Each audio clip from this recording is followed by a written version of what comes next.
આજના આ ધોરણ 12ના ભૂગોળના લેક્ચર બીજો અને યુનિટ એટલે કે પાઠ 6 દૂરસંચારના બીજા લેક્ચરમાં આપ સર્વે વિદ્યાર્થી મિત્રોને આવકારું છું અને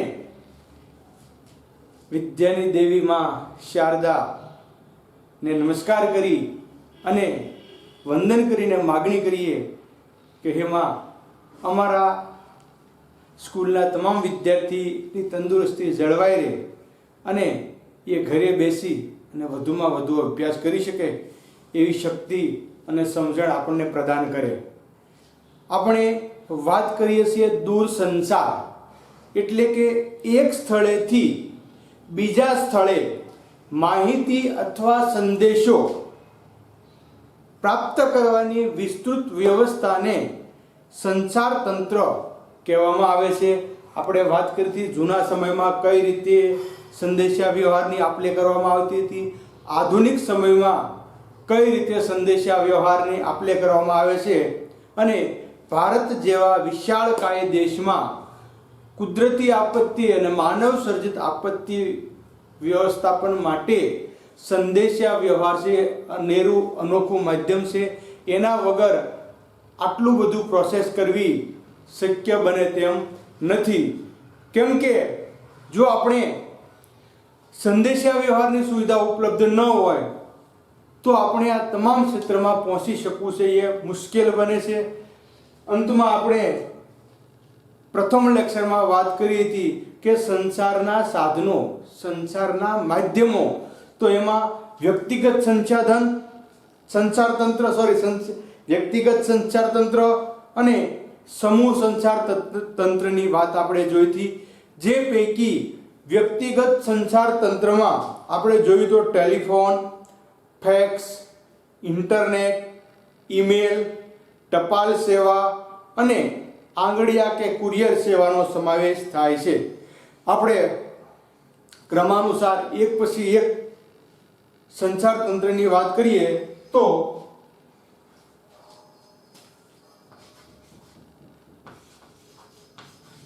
વ્યક્તિગત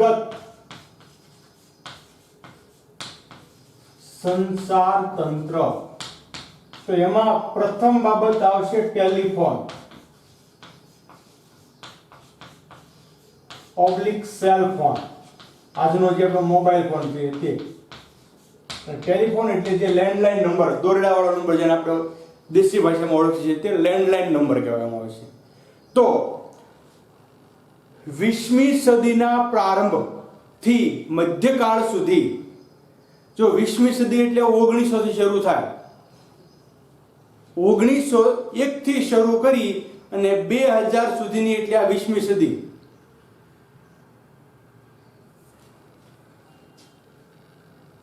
1901 થી શરૂ કરી 1999 અને 2000 એટલે 20મી સદી. એટલે 20મી સદીના પ્રારંભથી મધ્યકાળ સુધી એટલે લગભગ 1950 સુધી USA ની તાર અને ટેલિફોન કંપનીઓનો US ના ટેલિફોન ઉદ્યોગ પર એકાધિકાર રહ્યો. એટલે મધ્ય સદી સુધી USA ની જે કંપનીઓ છે એનો USA ના ટેલિફોન અને તાર ઉપર, ટેલિફોન ઉદ્યોગ ઉપર એકાધિકાર, બીજા કોઈ આ ક્ષેત્રમાં પ્રવેશ્યા ન હતા. એકાધિકાર એટલે એ ક્ષેત્રમાં બીજા કોઈનું ન હોવું. આપણે ઘણીવાર કહીએ ને ભાઈ દડોમાં કેટલામો નંબર હતો? પહેલો નંબર આવ્યો. દડોવાળા કેટલા હતા? 1. એટલે 1 હોય પહેલો નંબર જ આવવાનો ને, એટલે એકાધિકાર. એટલે આપણે કહી શકીએ કે લગભગ 50 વર્ષ સુધી USA ની જે કંપનીઓ છે, તાર અને ટેલિફોનની કંપનીઓ, એનો US એના ટેલિફોન ઉદ્યોગ પર એકાધિકાર રહ્યો. US એના શહેરીકરણમાં ટેલિફોન સેવા એક નિર્ણાયક પરિબળ ગણાય છે. જો કોઈ પણ ક્ષેત્રનો વિકાસ થયો, દાખલા તરીકે USA, United state America, USA United state America અને USR એટલે યુનાઇટેડ સોવિયત રશિયા, આ બંને મહાસત્તાઓ છે.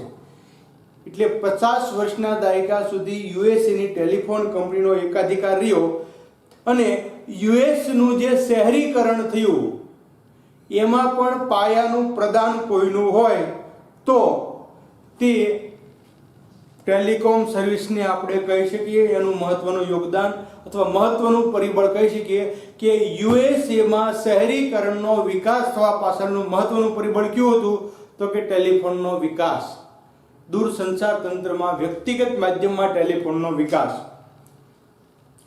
તેના માધ્યમથી કંપનીઓના મુખ્યાલયો એટલે કાર્યાલયો, કંપનીઓના મુખ્યાલયો સાથેનું કાર્યનું જોડાણ સંભવ થયું અને સતત સંપર્ક સુવિધા ઊભી થતાં કંપનીઓએ નાના શહેરોમાં પોતાની શાખાઓ સ્થાપી.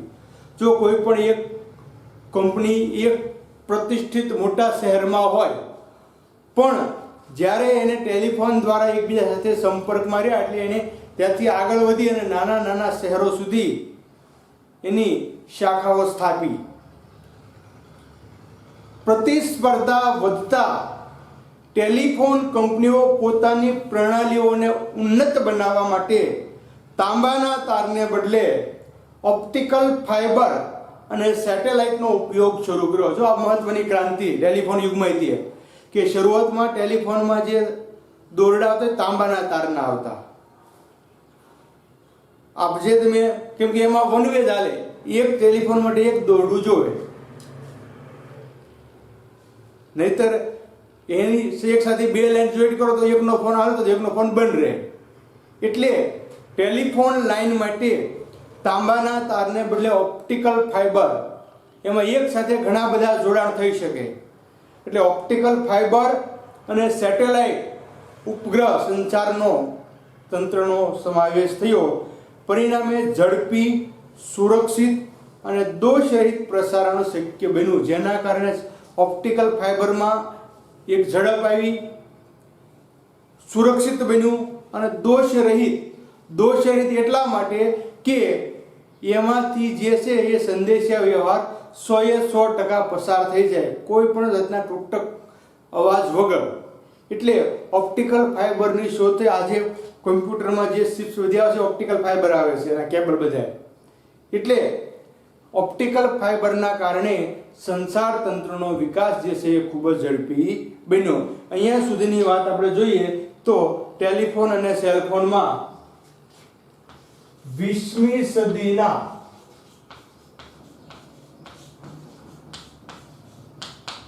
પ્રારંભથી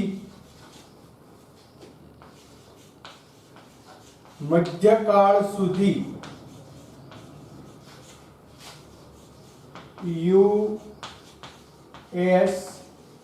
યુએસએની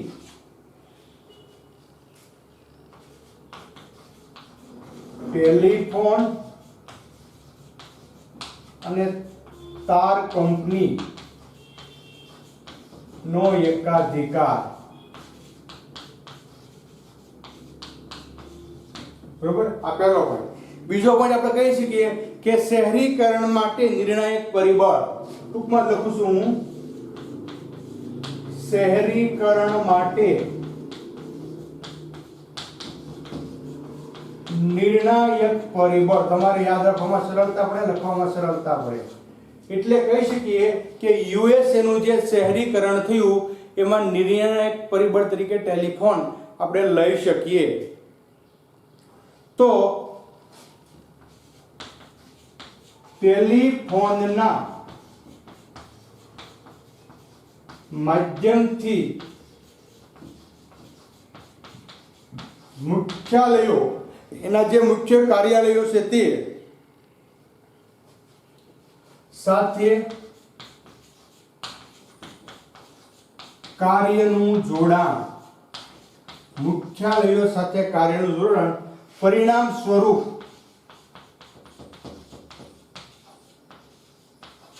નાના શહેરોમાં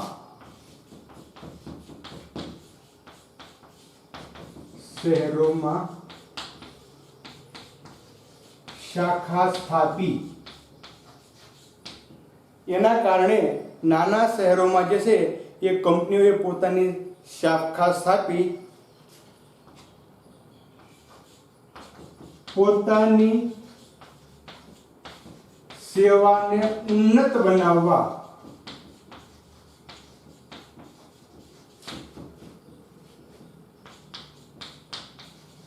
તાંબાના તારને બદલે ઓપ્ટિકલ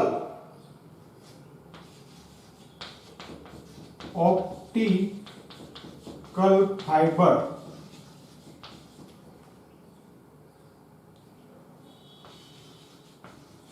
અને સેટેલાઇટ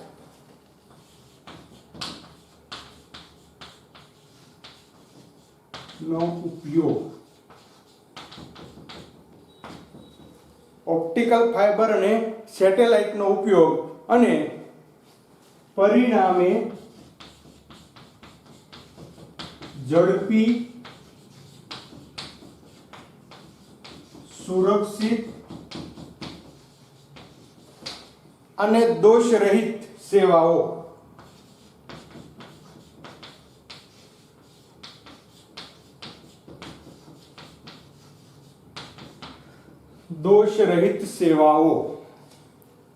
તો આપણે આ જે છે એ ટેલિફોનના મુખ્ય પોઈન્ટ કહી શકીએ કે કઈ રીતે આપણે એનું પોઈન્ટમાં વિભાજન કરી શકીએ. આ સમગ્ર વિશ્વની વાત. હવે આપણે વાત કરીએ ભારતની. તો ભારતમાં ટેલિકોમ નેટવર્કનો પાયો 19મી સદીમાં બ્રિટિશ સરકાર દ્વારા નાખવામાં આવ્યો હતો. ભારતમાં પણ 19મી સદીમાં ટેલિકોમનો પાયો નાખવામાં આવ્યો હતો. જો 19મી સદી એટલે 20મી સદી પહેલા. અને કોના દ્વારા? બ્રિટિશ સરકાર દ્વારા. શા માટે? તો એ સમયે ભારતમાં બ્રિટિશ સામ્રાજ્ય હતું એટલા માટે. ભારતમાં 19મી સદીમાં બ્રિટિશ સરકાર દ્વારા ટેલિકોમ નેટવર્કનો પાયો નાખવામાં આવ્યો અને ભારત સંચાર નિગમ લિમિટેડ BSNL. બી એટલે ભારત, એસ એટલે સંસાર, એન એટલે નિગમ અને એલ એટલે લિમિટેડ. BSNL નો ઇતિહાસ ભારત ટેલિકોમ સાથે જોડાયેલો છે. ભારતની સંચાર કંપની છે. પ્રથમ શરૂઆત થઈ. ભારતના ટેલિકોમ સેવાનું ભારત સરકાર દ્વારા સંચાલન કરવામાં છે. આજના સમયમાં પણ ભારતમાં જે ટેલિકોમ સેવા છે એનું સંચાલન કોણ કરે છે? તો કે ભારત સરકાર કરે છે. ફરી વખત રિપીટ કરીએ તો ભારતમાં 19મી સદીમાં બ્રિટિશ સરકાર દ્વારા ટેલિફોનનો પાયો નાખવામાં આવ્યો હતો અને ભારત સંચાર નિગમ લિમિટેડ એટલે કે BSNL નો ઇતિહાસ ભારતના ટેલિકોમ સાથે જોડાયેલો છે. ભારત ટેલિકોમ સેવાનું ભારત સરકાર દ્વારા સંચાલન કરવામાં આવે છે. હાલમાં ભારત સંચાર નિગમ લિમિટેડ તરીકે જાણીતી કંપની, હાલ આપણે જેને BSNL તરીકે ઓળખીએ છીએ તે કંપની પહેલાના સમયમાં post and Telegram department P&T, તમારે ચમુષ્ય આવે છે તર્કશાસ્ત્રમાં, એ ભાષામાં કહીએ તો P&T બંને ભેગા મળી. P એટલે પોસ્ટ, જેને આપણે ટપાલ સેવા કહીએ છીએ, અને એન્ડ ટેલિકોમ એટલે P&T ના નામે ઓળખાતી હતી. શરૂઆતમાં આજે આપણે જેને BSNL તરીકે ઓળખીએ છીએ તે જૂના સમયમાં પોસ્ટ અને ટેલિગ્રામ P&T ના નામથી ઓળખાતી હતી.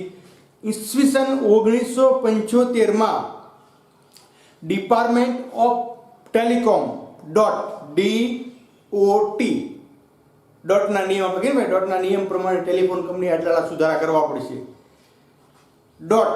ડિપાર્ટમેન્ટ ઓફ ટેલિકોમ કંપની અને ડિપાર્ટમેન્ટ ઓફ ટેલિફોન કંપનીને પોસ્ટ એન્ડ ટેલિગ્રામ P&T થી અલગ કરવામાં આવ્યું. એટલે અલગ અલગ બે પોસ્ટને પણ અલગ કેન્દ્રનો દરજ્જો આપી અલગ કરવામાં આવ્યું. બે કેન્દ્રની સેવાઓ છે પોસ્ટ અને ટેલિફોન, પણ બંનેને અલગ અલગ કરવામાં આવી. પોસ્ટ અને જે સંચાર તંત્રની સેવા છે એને ડોટ એવું નામ આપ્યું, ડિપાર્ટમેન્ટ ઓફ ટેલિકોમ એવું નામ આપવામાં આવ્યું. તો આ આપણે ભારતીય સંચાર નિગમની વાત કરી શકીએ. એના પોઈન્ટ આપણે જોઈ લઈએ. આ પોઈન્ટ તમે જરા લખી નાખજો.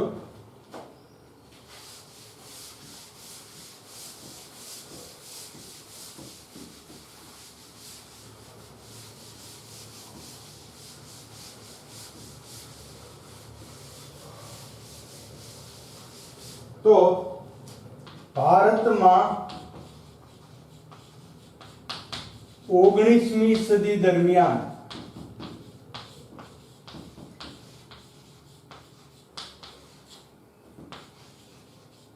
બ્રિટિશ સરકાર દ્વારા 19મી સદી દરમિયાન બ્રિટિશ સરકાર દ્વારા ટેલિફોન નેટવર્કનો પાયો નાખવામાં આવ્યો.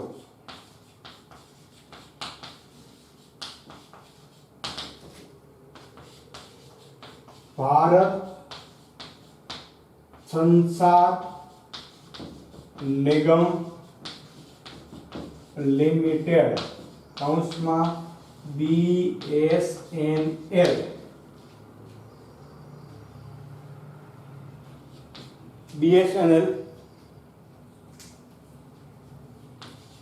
નો ઇતિહાસ ટેલિકોમ સાથે જોડાયેલ છે.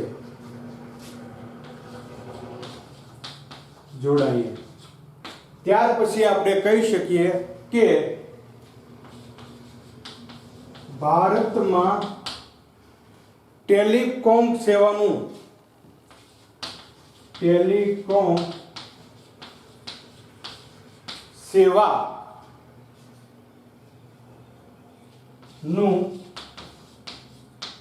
સંચાલન ભારત સરકાર કરે છે. ભારત સરકાર દ્વારા થાય છે. બરોબર. શરૂઆતમાં પોસ્ટ અને ટેલિગ્રામ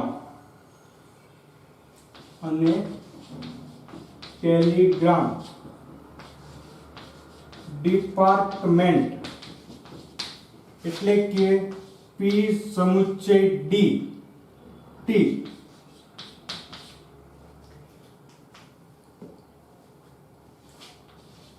ના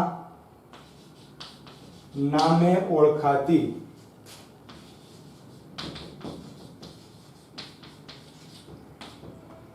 1975 થી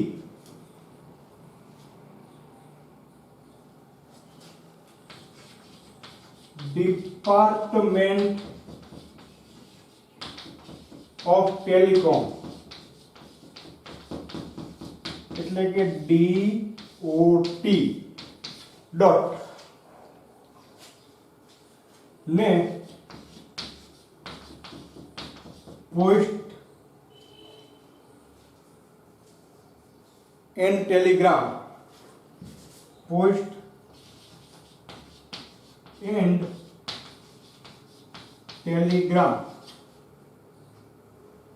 એટલે કે P&T થી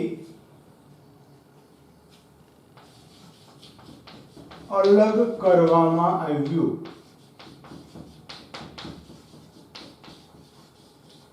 તો આ બીજો પોઈન્ટ. પહેલો આપણે યુએસએ નું જોયું, ઓપ્ટિકલ ફાઇબર અને સેટેલાઇટ ની વાત થઈ. ભારતમાં 19મી સદીમાં બ્રિટિશ સરકારે એનો પાયો નાખ્યો. ભારતીય સંચાર નિગમ લિમિટેડ નામની સંસ્થા એનો વહીવટ કરતી. ભારત સરકાર દ્વારા એનું સંચાલન થતું અને શરૂઆતના સમયમાં એને આપણે post and Telegram department P&T ના નામે ઓળખતા અને ઈસવીસન 1975 બંનેને અલગ કરવામાં આવી, જેમાં ડિપાર્ટમેન્ટ ઓફ ટેલિકોમ ડોટ અને PNT ને અલગ બંને બનાવવામાં આવી. ભારતના ટેલિફોન સેવાઓના વિકાસમાં શ્યામ પિત્રોડાનો વિશેષ ફાળો રહ્યો છે. જો ટેલિફોનની શોધ ભારતમાં કોઈએ કરી હોય તો શ્યામ પિત્રોડા, આપણે એને આજે યાદ કરવો પડે, કેમ કે આવા મહાન વૈજ્ઞાનિકોએ આપણને અનેરી શોધો આપી અને આધુનિક ભારતનું સર્જન કર્યું છે.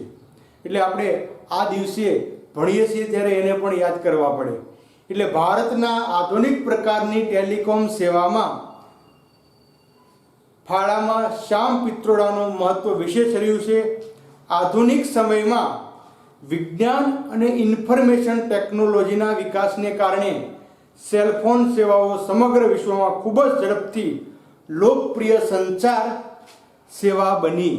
જો આજના સમયમાં સેલફોન સેવા છે લોકપ્રિય અને ખૂબ જ ઝડપી વ્યવસ્થા છે, કેમ કે જેના કારણે આપણે કોઈ પણ જગ્યાએથી કોઈ પણ વ્યક્તિનો કોન્ટેક્ટ કરી શકીએ છીએ.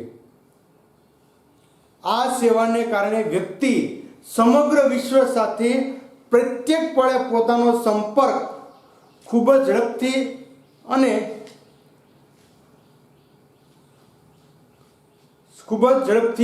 સંપર્ક જાળવી શકે છે. હાલના સમયમાં સ્માર્ટફોન, જેને આપણે એન્ડ્રોઈડ ફોન કહીએ છીએ, એટલે સ્માર્ટફોનની મદદથી ઇન્ટરનેટના માધ્યમ દ્વારા અનેક ક્ષેત્રોમાં માહિતીનું આદાન પ્રદાન ખૂબ જ ઝડપી અને અસરકારક થઈ શક્યું છે. છેલ્લા 2 દાયકામાં ઘણી ખાનગી વિદેશી કંપનીઓ ટેલિકોમ ક્ષેત્રમાં પ્રવેશ કર્યો છે. આજે ટેલિકોમ ક્ષેત્રમાં ઘણી બધી ખાનગી કંપનીઓ જે છે એ સમયાંતરે આમ જોઈએ તો બદલતા રહી છે. વોડાફોન છે, એરટેલ છે, જીઓ, એ પહેલાં વોડાફોનને જે છે એનું વચ્ચ નામ હતું, એટલે એ પ્રમાણે એમાં ફેરફાર અને બદલાવ આવતો રહ્યો છે. તો આજના સમયમાં કહી શકીએ કે સ્માર્ટફોન અને ઇન્ટરનેટ દ્વારા દુનિયાની આખી સંચાર તંત્રમાં ફેરફાર થઈ શક્યો છે. અને વિદ્યાર્થી મિત્રો, આભાર માનો શ્યામ પિત્રોડાના, કે જેના કારણે આજે હું અહીંયા બોલું છું, તમે ત્યાં બેઠા બેઠા ભણો છો. એટલે તમામ બાબતો જોઈએ તો ખરેખર આપને આ ભણતર જે છે અત્યારે વાસ્તવિક લાગે છે કે સંચાર સેવાઓ જો ન હોત તો આજે આપણે ભણી શક્યા ન હોત. એટલે આ બાબત પણ આપણે અહીંયા નોટ કરી શકીએ. એટલે સ્માર્ટફોન આવતા, એન્ડ્રોઈડ ફોન આવતા અને ઇન્ટરનેટના માધ્યમથી આજે કોઈ પણ પ્રકારના સંદેશા આપણે ઝડપથી એકબીજાને મોકલી શકીએ છીએ. તો આ હતી અર્વાચીન ભારતની વાત. વિદ્યાર્થી મિત્રો, આપણે અહીંયા 3 બાબતની મૂલવણી કરવાની છે. પહેલી વિશ્વની, બીજી ભારતની અને ત્રીજું અત્યારનું ભારત. તો આ પહેલો પોઈન્ટ આપણે જોઈએ તો USA એ સમગ્ર વિશ્વની વાત હતી, અને ત્યાર પછી ભારતમાં કઈ રીતે ટેલિકોમ સેવાઓ કામ કરે છે એની વાત જોઈ, અને અર્વાચીન સમયમાં શું કામ થયું છે એ બધા આપણે પોઈન્ટના સ્વરૂપમાં જોઈ લઈએ.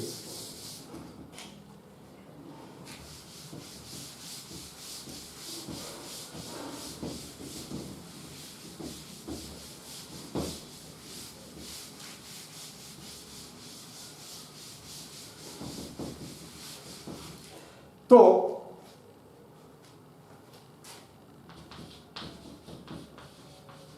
ભારતમાં આધુનિક પ્રકારની ટેલિકોમ, આધુનિક પ્રકારની ટેલિકોમ સેવા ના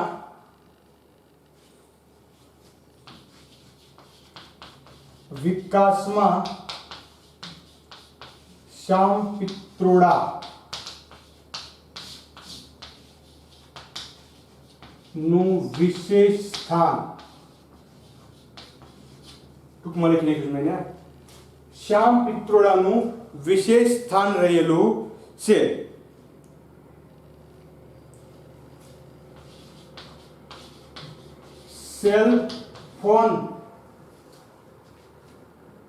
સેલફોન સેવાઓ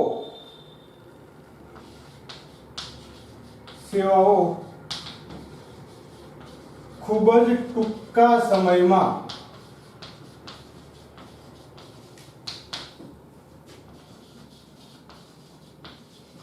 જ લોકપ્રિય બની.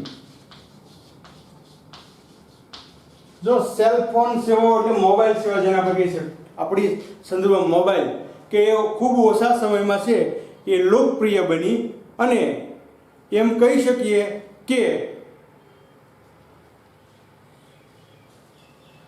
વ્યક્તિ હર એક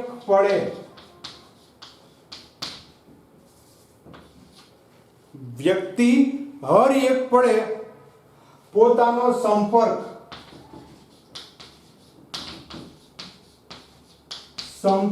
વિશ્વ સાથે જાળવી શકે છે.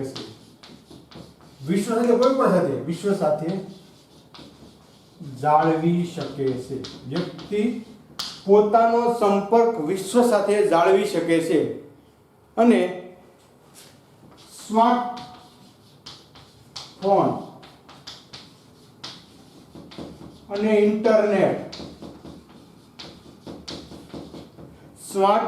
અને ઇન્ટરનેટના માધ્યમથી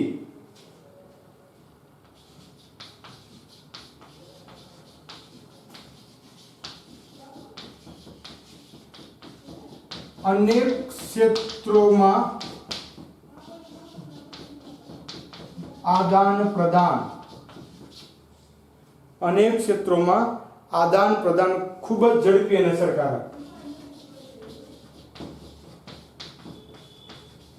ઝડપી અને અસરકારક બનેલું છે અને છેલ્લા બે દાયકામાં એટલે કે ઈસવીસન 2000 થી 2020 સુધીમાં છેલ્લા બે દાયકામાં અનેક વિદેશી ખાનગી કંપનીઓ એ ટેલિકોમ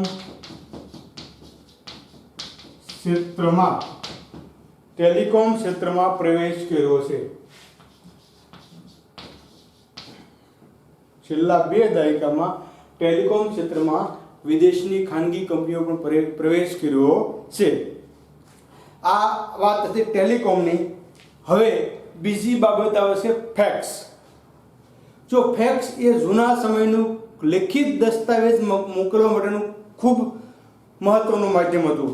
આજે એન્ડ્રોઈડ ફોન આવતા અને વોટ્સઅપ કે ટ્વિટર દ્વારા તમે કોઈ પણ સંદેશા લેખિત સ્વરૂપમાં મોકલી શકો છો, પણ ઇન્ટરનેટના શોધ પહેલા અથવા ઇન્ટરનેટના સમય પહેલા લેખિત સંદેશા મોકલવા માટેની મહત્વનું માધ્યમ કોઈ હોય તો ફેક્સ હતું.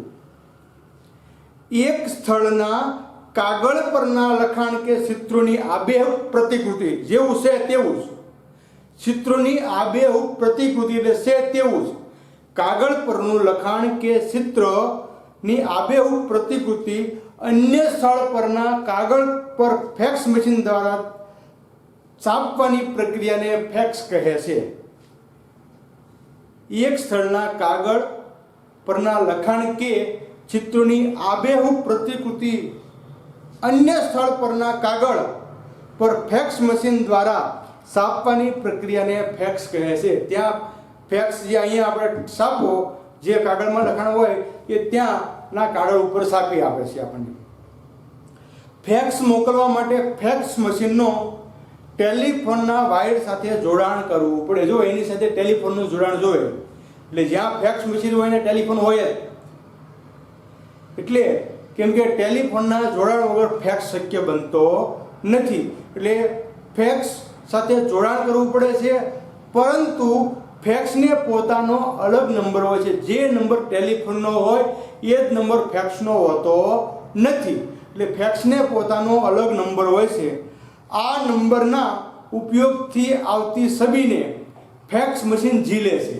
એટલે અહીંથી જે છબી જે તમે કાગળ મૂકો છો એ છબી જે છે એ નંબર ફેક્સ ઉપર ઝીલે છે અને દર્શાવેલ નંબરના ફેક્સ મશીનમાં છબી ઉતારી દેશે અને જે તમે જે નંબર એને આપ્યો હોય એ નંબરના ફેક્સ ઉપર એ છબી ફોટો ઉતરી જાય ત્યાં અને ફોટો ઉતરી ગયા પછી સંદેશ ઝીલતા મશીનમાં છબી પ્રિન્ટ થઈને બહાર આવે છે. આમ એક ફેક્સ દ્વારા એક સ્થળેથી બીજા સ્થળે કાગળ પરના કોઈ પણ લખાણ કે ચિત્રોને મોકલી શકાય છે. કાગળ પરનું કોઈ પણ લખાણ કે ચિત્ર મોકલવા માટેનું સૌથી પ્રથમ માધ્યમ ફેક્સ હતું. આધુનિક સમયમાં દૂરસંચારના અન્ય સાધનોનો ઉપયોગ વધતા ફેક્સનો ઉપયોગ પણ ઓછો થવા લાગ્યો છે. આજે ફેક્સ બહુ ઓછા વપરાય છે, કેમ કે ઇન્ટરનેટ અને ઈમેલ દ્વારા તમે કોઈ પણ માહિતી અથવા વોટ્સઅપના માધ્યમથી કોઈ પણ માહિતી તમે મોકલી શકો છો. એટલે ફેક્સ સુધી જવાની જરૂર નથી, કેમ કે ફેક્સ જે છે એ મોટા શહેરોમાં હોય. હાલના સમયે તળાજામાં તો એક જ ફેક્સ તળાજામાં શરૂ છે, અને એમાં આપણે જે સરદાર સરોવર ડેમ કેવડિયા કોલોની છે એની મંજૂરી માટે તમારે ફેક્સ કરવો પડે. એ પણ તમે વિવરણ કરી શકો છો આમાં, કે હાલના સમયમાં અહીંયા ફેક્સનો ઉપયોગ થાય છે, કેમ કે ત્યાં આજે ઈમેલ સ્વીકાર્ય નથી. ફેક્સ દ્વારા તમે લખાણ મોકલો એ જ લખાણ સ્વીકાર્ય છે. એટલે સરદાર સરોવર ડેમ જોવા તમારે જવું, સ્ટેચ્યુ ઓફ યુનિટી, તો તમારે એની મંજૂરી માટે ફેક્સ કરવો ફરજિયાત છે. એટલે ફેક્સ જે છે એ જૂના સમયનું મહત્વનું માધ્યમ છે. એક સ્થળે કાગળ પરનું લખાણ કે ચિત્રની આબેહૂબ પ્રતિકૃતિ બીજા સ્થળે મોકલવા માટેનું જે સાધન છે એને આપણે ફેક્સ તરીકે ઓળખીએ છીએ. ફેક્સ મોકલવા માટે ટેલિફોનનું જોડાણ હોવું જરૂરી છે. ટેલિફોનનું જોડાણ હોય તો જ ફેક્સ થઈ શકે, પરંતુ ટેલિફોન ને ફેક્સને પોતાનો અલગ નંબર હોય છે. ટેલિફોનનો નંબર ચાલતો નથી, એટલે ફેક્સને પોતાનો અલગ નંબર હોય છે, અને આ નંબરના ઉપયોગથી છબીના જે ફેક્સ મશીન ઉપર ઝીલે છે, અને જે નંબર આપણે આપ્યો હોય બીજો નંબર, એ નંબર ઉપર આ છબી જે છે ત્યાં ફરી પછી ઝીલાય છે, અને એનું કાગળ પર પ્રિન્ટ થઈને મશીનમાંથી બહાર આવે છે. એટલે કે એક સ્થળે ફેક્સ દ્વારા એક સ્થળેથી બીજા સ્થળે કાગળ પરના કોઈ પણ લખાણ કે ચિત્રો મોકલી શકાય છે. આધુનિક સમયમાં દૂરસંચારના અન્ય સાધનોનો ઉપયોગ વધતા ફેક્સનો ઉપયોગ પણ ઓછો થવા લાગ્યો છે. જૂના સમયમાં મહત્વનું હતું, આજેનો ઉપયોગ ઘટી ગયો છે. તો પોઈન્ટ આપણે જોઈ લઈએ.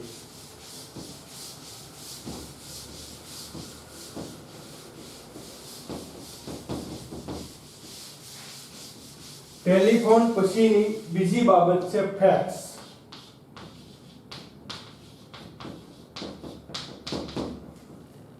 બરોબર, એક સ્થળના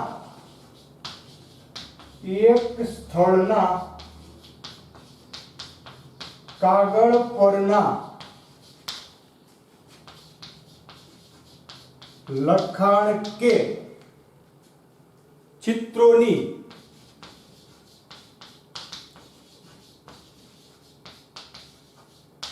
આબેહૂબ પ્રતિકૃતિ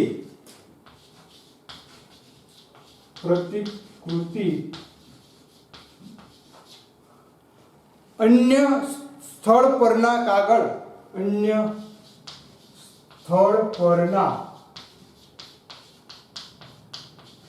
કાગળ પર ફેક્સ મશીન દ્વારા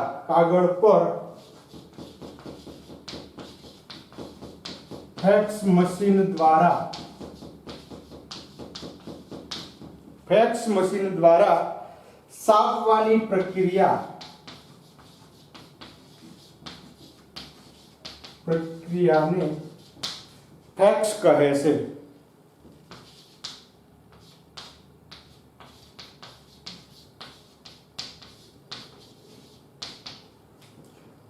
મશીન દ્વારા છાપવાની પદ્ધતિને ફેક્સ કહે છે.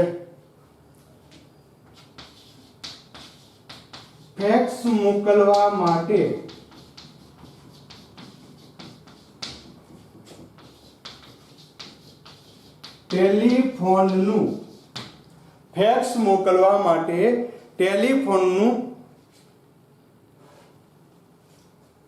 ટેલિફોનના નંબર સાથે ટેલિફોનના વાયર સાથે ફેક્સ મશીનનું જોડાણ કરવું પડે. હવે ફેક્સ માટે અલગ નંબર જોઈએ, બરોબર? ફેક્સ ને પોતાનો અલગ નંબર છે. જે મોબાઈલનો નંબર હોય છે એ નંબર ચાલતો નથી, એટલે ફેક્સને પોતાનો અલગ નંબર છે.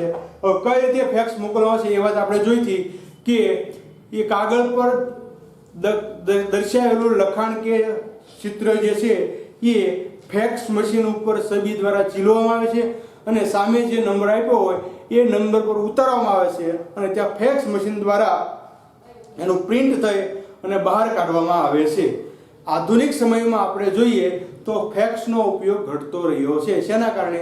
તો કે દૂરસંચારના અન્ય માધ્યમોના કારણે ફેક્સનો ઉપયોગ ઘટ્યો છે. તો આજના દિવસે આપણે 2 પોઈન્ટનો અભ્યાસ કર્યો. પહેલો પોઈન્ટ એટલે ટેલિફોન એટલે કે સેલ ફોન, અને બીજો વ્યક્તિગત સંચાર તંત્રનું બીજું માધ્યમ છે ફેક્સ. આ 2 બાબતનો આપણે અભ્યાસ કર્યો. વધુ પછીના જે બાબતો છે ઇન્ટરનેટ, ઈમેલ, ટપાલ અને કુરિયર, જેનો અભ્યાસ આપણે ક્રમાનુસાર કરીશું. ખૂબ ખૂબ ધન્યવાદ.